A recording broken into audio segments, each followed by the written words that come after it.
Assalamualaikum warahmatullahi wabarakatuh. Shalom, Om Swastiastu, Namo Buddhaya, dan salam kebajikan. Perkenalkan, nama saya Elizabeth Ratnawijaya dari SMAN 24 Kabupaten Tangerang. Saya dari kelas 12 MIPA 1, dan video ini saya buat dalam rangka kegiatan ujian praktik kimia. Dalam video ujian praktik ini, saya mengangkat tema uji coba sel elektrolisis pada larutan NaCl. Salam hormat saya kepada penonton-penonton sekalian, terutama kepada Bapak Ahmad Syakur SPD selaku guru kimia saya. Tanpa berlama-lama lagi, ayo kita mulai uji coba. Nah, mari kita siapkan alat dan bahan yang kita butuhkan untuk ujian praktek hari ini. Yang pertama adalah wadah. Di sini saya menggunakan gelas kaca berukuran 450 ml. Bisa menggunakan bahan plastik ataupun kaca ataupun wadah lainnya yang bisa menampung larutan NaCl nanti. Selanjutnya juga harus disiapkan kabel, 2 buah kabel yang sudah dipisahkan seperti ini, dan masing-masing sisinya sudah disambungkan ke jepitan buaya. Selanjutnya butuh pengaduk, bisa apa saja. Lalu 2 buah pensil. Nah, di sini pensilnya sudah saya keruk dengan menggunakan cutter agar lebih terlihat grafit atau sejenis karbonnya. Nanti reaksinya akan terlihat di grafit ini. Selanjutnya adalah timbangan untuk menimbang bahan-bahannya nanti. Lalu ada kardus, ukurannya bebas, yang penting bisa menahan pensilnya nanti di atas wadah. Selanjutnya kertas PH, dan yang terakhir baterai 9 volt. Setelah menyiapkan alat-alat tersebut, kita juga tentunya membutuhkan bahan. Yang pertama pastinya sebagai zat pelarut kita membutuhkan air, bis atau aquades. Saya menggunakan 200 ml air. Dan yang kedua adalah NaCl atau garam dapur. Di sini saya menggunakan kurang lebih 32 gram garam dapur.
Nah, dari percobaan tadi tentu ada beberapa kesimpulan yang kita dapat.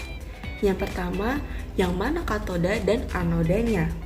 Nah, seperti yang kita lihat tadi, pada pensil berwarna kuning dan biru ini menghasilkan banyak sekali gelembung-gelembung. Nah, menurut teorinya, gelembung-gelembung yang banyak itu adalah gas hidrogen, yang mana jika mengikuti reaksi reduksi dan oksidasinya, maka dapat kita simpulkan bahwa kabel hitam yang saya sambungkan kepada baterai kutub positif ini merupakan katodanya.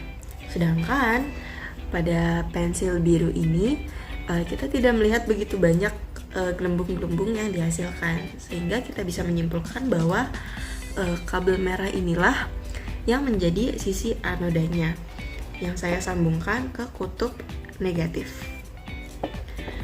Nah, perbedaan keduanya adalah dari segi bau. Nah, sebelum dilakukan percobaan elektrolisis, air larutan NaCl ini tidak berbau dan memang warnanya tidak sekeruh setelah reaksi elektrolisisnya. Dan baunya juga berbeda. Sebelum dilakukannya reaksi elektrolisis, tidak ada bau yang tercium.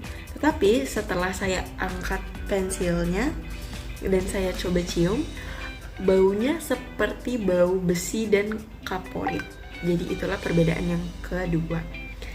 Nah, untuk perbedaan terakhir tentunya adalah dari segi pH.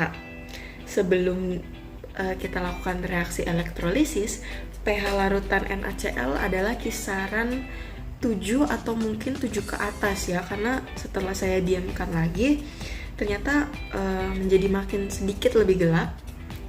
Sedangkan setelah kita lakukan percobaan elektrolisis, tentunya ada dua kutub yang berbeda, ada yang katoda dan ada yang anoda. Seperti yang saya bilang, yang katoda adalah yang menghasilkan banyak gelembung. Setelah dites ternyata yang katoda pH-nya lebih tinggi daripada pH awal larutan.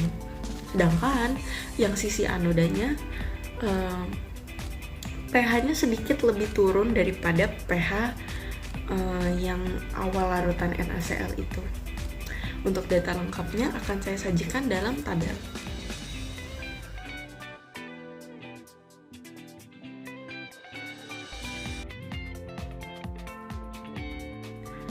Nah, mungkin sekian hasil dari ujian praktik kimia saya hari ini.